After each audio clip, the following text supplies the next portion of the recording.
Saya mau tanya tentang ruqyah.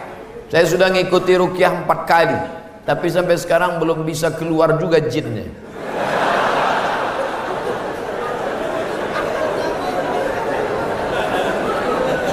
Nanti pergi ke Pekanbaru, mana tahu hari libur, di belakang Hotel Premier ada Masjid Al-Falah. Ini nomornya, catat. Mana tahu ke Pekanbaru. Mungkin sama Ustadz ini jin itu tak takut, yang ini dia takut. Catat nomornya. Ketua Asosiasi Ruqyah Indonesia Provinsi Riau Daratan. Namanya Ustadz Saifullah. 0812 768 9119. 0812 768 9119. Kalau emergensi 911. Kalau diganggu hantu 119. Datang ke sana. Jadi tak salah kita coba. Kalau siang namanya Ustadz Saifullah, kalau malam namanya Ustadz Zafrullah, di masjid yang sama. Mana tahu kebetulan ke Pekanbaru malam, datang ke masjid yang sama, namanya Ustadz Zafrullah. Ada orang 7 tahun nikah tak punya anak, diruqyah sama Ustadz Zafrullah, punya anak. Pas ditanya kenapa, rupanya ada jin yang menghalangi pertemuan antara sperma dengan sel telur, dihalanginya sehingga tak jumpa. Jangan. Dibacakan usir. Kata Ustadz Saifullah, ada pula bencong LGBT di ruqyah sehat. Ternyata yang masuk tuh jin bencong. Jadi saya tanya, Ustadz, jadi ada jin tuh bencong? Ada, kata dia. Itulah yang dimasuk ke dalam. Itu. Ustadz, udah di ruqyah 2-3 kali tetap juga sakit. Berarti tidak. Pemarah. Laki saya ini pemarah, Ustadz. Sudah di ruqyah 5 kali tak juga hilang marahnya. Berarti tak salah jin. Memang dia pengamuk. Makanya kadang kita kasihan juga sama jin nih. Sikit-sikit salah dia. Sikit-sikit salah dia. Aku tak selamanya salah, kata jin. Ustaz, ayat yang dibacanya kan ayat kursi. Coba saya dengar yang dibacanya itu ayat kursi. Kenapa kita yang baca, kenapa jin itu tak keluar? Ini bukan masalah pistolnya, tapi man behind the gun. Orang yang punya pistol. Kita bacakan Allahu la ilaha illal qayyum la ta'khudhuhu sinatun wa la nawm lahu ma. Tak mau dia keluar, malah ketawa jin. Ditanya, jin, kenapa kau tak mau keluar? Sesama hantu di dalam saling mengusir. Hantu ngusir hantu, mana mau? Yang membaca itu ulahnya 11-12 macam hantu. Apa hukum suami menyembunyikan uang gajinya? Kadang memberi istri sikit, padahal gajinya besar. Berapa tadi hak ibu? Ingat, berapa hak ibu tadi? Makan, pakai, tempat tinggal, pendidikan, perhatian. Kalau kurang, maka laki-laki ini dituntut di hadapan Allah Subhanahu wa taala. Hai laki-laki yang gajinya banyak tapi mengasihi bini sikit, maka ingat 5 ini mesti kau tunaikan. Alhamdulillah Ustaz Somad, dulu selama ini abang tuh cuma 100.000 lah dikasihnya. Setelah mendengar ceramah Ustaz tadi malam, bertambah berapa? 110. Tambahlah. Nabi sedang duduk. Nabi duduk-duduk di bukit Safa. Datang seorang perempuan namanya Hindun. Apa kata dia? Ya Rasulullah, inna Aba Sufyan rajulun sahih. Suamiku itu orangnya pelit. Boleh tak aku ambil duitnya untuk makan anak-anakku? Kata Nabi, ambillah. Itu dalil boleh mengambil duit laki yang pelit. Tapi kalau kurang, kalau udah cukup jangan ambil lagi. Saya tak tanggung jawab. Nanti dia ambilnya semua. Pas ditanya, kenapa kau ambil? Kata Ustaz Somad tadi malam. Misalnya standar di sini sebulan 3 juta. Laki cuman mengasih 1 juta. Maka ibu boleh ambil 2 lagi. Kenapa? Karena itu keperluan. Begitu dalam riwayat tentang Hindun mengadu Abu Sufyan rajulun syahid, pelit. Saya ingin bertanya Ustadz, bagaimana Islam memandang seorang yang mengagumi, mencintai pasangan orang lain?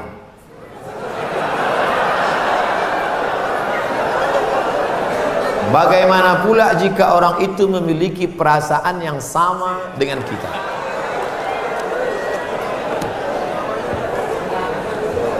Hidup ini ada pilihan, ada keterpaksaan.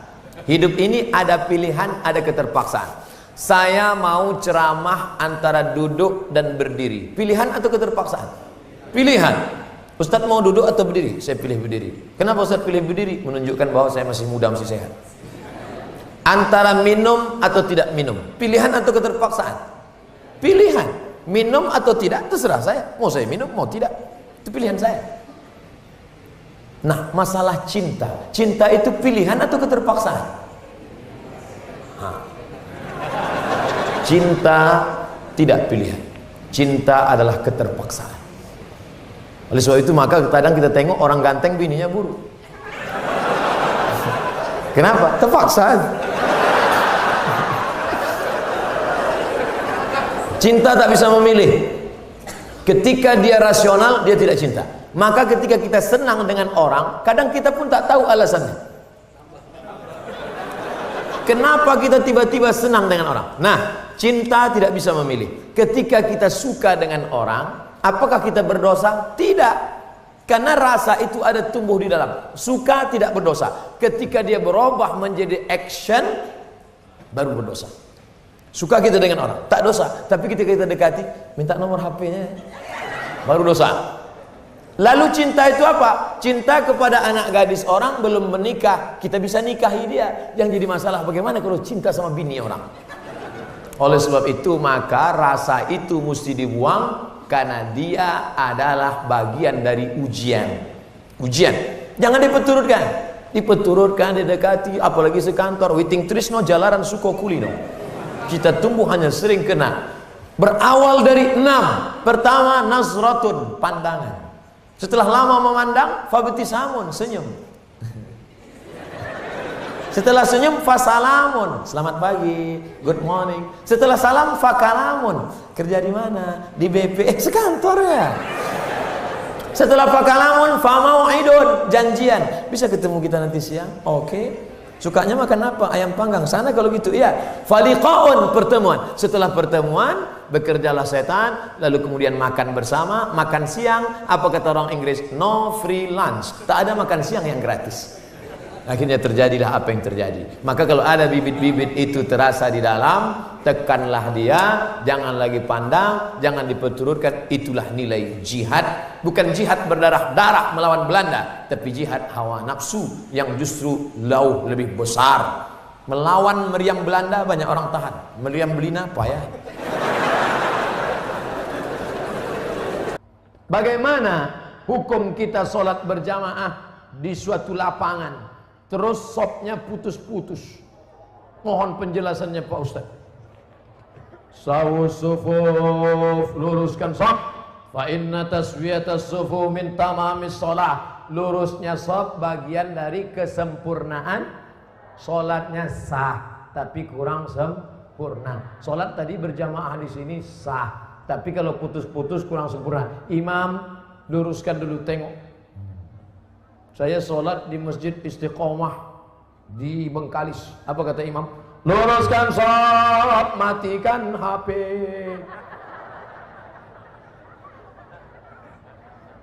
Ada pula di masjid lain, luruskan shaf, angkat kaki celana. Ada pula di masjid di Dumai lain lagi, luruskan shaf, simpan batu cincin. Saya tanya, Pak Imam, kenapa lain ini? Iya Pak Ustaz, batu cincin ini membuat orang tak khusyuk. Waktu tasyahud tengok, sudah deh. Tapi tiga-tiganya sepakat bahwa luruskan shaf. Cara meluruskan shaf itu Pak Ustaz, ujung kaki di ujung tumit, ujung kaki di ujung shaf.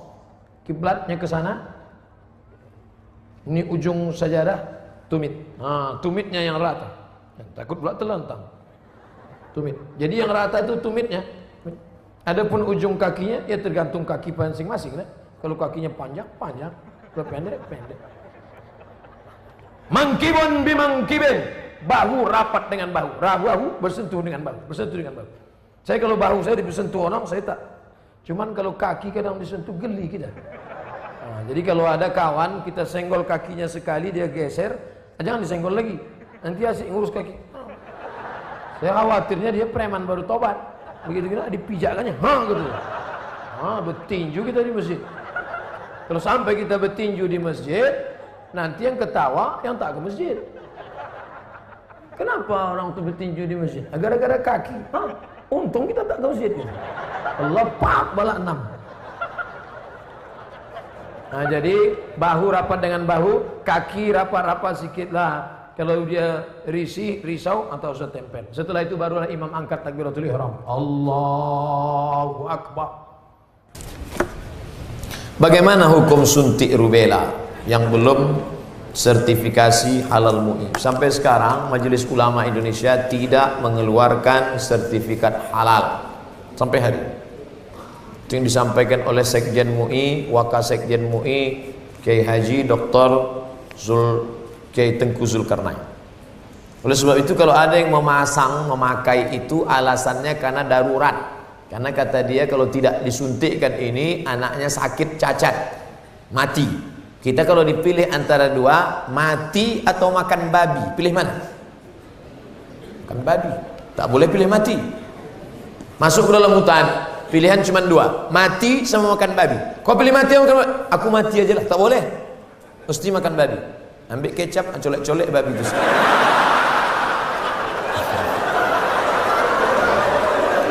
Tak boleh pilih mati. Nah, jadi kalau bapak ibu takut anak itu cacat, sakit, dipakainya hukum darurat itu. Ustadz Somad, saya tanya emak saya ini orang kampung. Mak, aku dulu waktu kecil ada disuntik cacar, suntik ini enggak. Kau dari kecil tak pernah disuntik. Asal datang dokter puskesmas, kularikan kau ke hutan. Sampai sekarang saya hidup, tak ada sakit. Pernah ada trapel ngajak saya umroh. Ustadz, kapan Ustadz ada kosong mau suntik? Kalau kalian mau berangkat, berangkat. Tapi aku terus terang tak bisa suntik. Kalau tak dapat visa Pak Ustadz, saya tak berangkat. Sampai hari H saya tak suntik. Tak bagaimana ceritanya mereka dapat visa, berangkat. Katanya kalau tak suntik sakit mati. Tak mati. Tapi ini tak bisa jadi hukum. Saya tak mati, yang mendoakan saya banyak. Nah, sebanyak ini mendoakan. Mana mumpan kuman-kuman virus-virus? Pak Ustadz, berdosa tak kita memarahi ibu? Alasannya ibu keluar rumah tak menggunakan hijab. Oh, tak boleh nak. Mentang-mentang kau sudah pengajian, lalu kau panggil emakmu, mak sini sebentar. Assalamualaikum warahmatullah. Neraka jahanam. Bukan begitu caranya. Wa in jahadaka ala an tusyrika bima laysa laka bihi ilmun. Kalau emak bapakmu memaksamu untuk mempersekutukan aku, fala tuti'huma, jangan kau patuhi dia. Tapi untuk melawan tetap tak boleh. Wa sahibhuma fid dunya ma'rufa, tetaplah bergaul dengan jangan kalian yang menasihati dia. Datangi Pak Wan, datangi Pak Bupati, datangi Pak Wabub. Pak, bisa tak Bapak nasihati mak saya? Mak saya ini takut sama Bapak. Nah, panggil Pak Bupati. Bu, sini. Ibu kenapa tak juga begitu? Iya Pak, insya Allah saya begitu. Gitu. Jadi mulutnya mulut mereka, pesannya dari kita. Jangan kita ngomong. Kita sebagai anak tidak pernah bersar di hadapan orang tua kita. Saya Abdul Somad LCMA, penceramah, tapi di depan mak saya, alah kau udah kecil. Ibu tak pernah melihat anaknya itu besar. Anak itu tetaplah anak kecil yang dulu dia gendong-gendong. Maka pakai lidah orang lain. Cari tokoh-tokoh adat, tokoh lembaga adat Melayu, nenek mama, tokoh masyarakat. Datuk, bisa tak Datuk nasihati? Nenek, bisa tak nasihati emak saya belum berjilbab? Aku pun tak berjilbab juga. Apa hukum orang yang mampu beli mobil tapi minyaknya pakai subsidi premium? Ini nyindir saya nampaknya. Janganlah main sindir-sindir. Kalau mau turun saya baru tanya langsung. berat menjawabnya ini. Kita bandingkan dengan negara lain, bagaimana harga minyak, bagaimana hebatnya negeri kita, gemah ripah, loh jenawi, tongkat dan batu jadi tanaman, untayan zamrud, katulistiwa di bawah minyak, di atas minyak. Bagaimana nasib saudara kita di Anambas yang begitu kaya dan hebat, tapi 24 jam saya di sana, HP saya tak berbunyi sama sekali. Nah, ini kan luar biasa. Oleh sebab itu pengaturan minyak, subsidi segala macam, mudah-mudahan ke depan pemerintah lebih baik insya Allah. Ini hak kita sebagai warga negara. Mestinya kita ini, kalau dilihatlah minyak kita dengan gas kita, dengan batu bara kita, dengan negeri terkaya di dunia, tak ada apa-apanya Brunei Darussalam. Ustaz, apa hukumnya membawa HP ke toilet? Misalnya main game.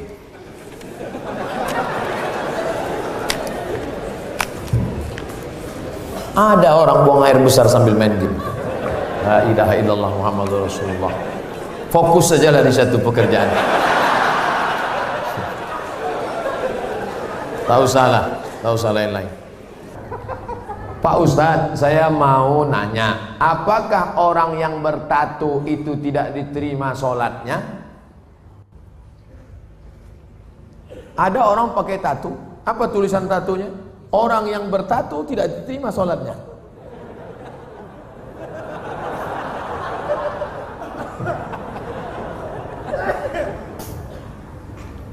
Tato adalah kahal.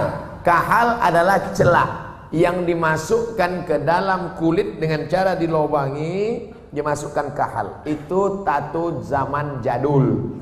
Tato zaman sekarang, tato listrik, tato macam-macam jadi mantap. Waktu masih muda tegap, gambar tatonya ular kobra. Setelah tua kena diabetes, mengkurut, cacing pita.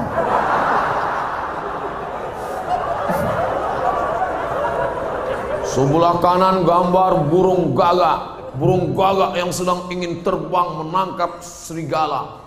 Tiba-tiba karena sudah tua, kurus, keriput, gambar burung puyuh. Dulu preman tengik, sekarang tobat. Nah, apakah setelah tobat dia perlu menyetrika tatonya? Tobat, sekarang ada cacing pita, mau disetrika lurus. Maka saudara-saudaraku yang sudah bertato tidak perlu menyetrika tatonya, wuduknya sah, air wuduknya masuk, sudah dikaji oleh para ulama, tidak perlu membuang tatonya.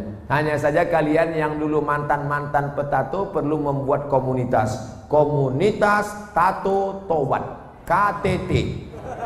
Disangka orang konferensi tingkat tinggi. Ternyata komunitas tato tobat. Yang nggak punya tato nggak boleh masuk. Ada yang tatonya seperti Yakuza, ada bertato semua, ada sebelah mukanya tato semua isi. Tiba-tiba ada satu pesertanya nggak punya tato. Loh, sampean nggak ada tato kok bisa ikut? Ternyata tatonya cuma satu tai lalat. Dulu pengen jadi Rano Karno, nggak jadi. Dulu sama-sama dulu kan ada anak-anak muda ingin jadi Rano Karno, disuntik, ambil jarum, tusuk, kasih spidol. Ustaz kok tahu? Saya dulu nyoba juga. Nggak jadi. Nah, bagi yang belum punya tato jangan buat tato.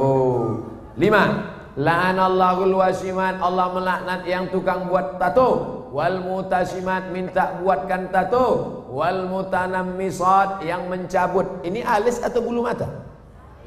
Alis, mencabut alis. Ini jangan dicabut. Ini mau nikah, wah cabut, gak mempan cabut dicukur, hilang. Tukang buat tato, minta buatkan tato, mencabut bulu mata, alis mata. Wal mutafallijat, mengotak-atik gigi sudah bagus diotak-atik, kecuali giginya memang gak wajar. Setiap melihat dia senyum pingsan 3 orang. Hai, pingsan. Itu boleh pakai kawat. Dulu seingat saja kawat itu kan untuk pagar, sekarang gigi pakai kawat.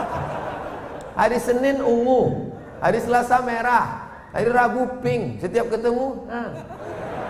Itu nggak boleh, mubazir, sakit.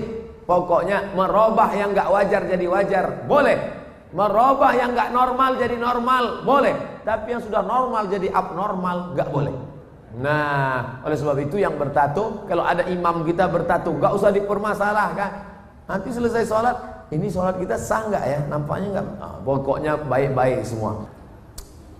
Kalau orang tua saya sebelum meninggal berwasiat kepada saya untuk pergi haji, apakah saya harus memenuhi wasiat itu? Apa tidak? Sedangkan saya belum naik haji. Bagaimana balasan? Dia wasiat haji gini. Duh, iki ono uang 50 juta. Nanti kalau saya meninggal, kamu harus menghajikan saya. Anak ini bolehkah menghajikan bapaknya? Boleh, dengan syarat dia haji dulu. Namanya badal haji. Nah, boleh nggak dia pakai uang ini untuk berangkat haji dia? Nggak boleh, karena uang ini untuk menghajikan bapaknya. Oh, rupanya mikrofon ini nggak boleh kuat-kuat, karena bapak ini menghajikan makanya nggak boleh menghaji.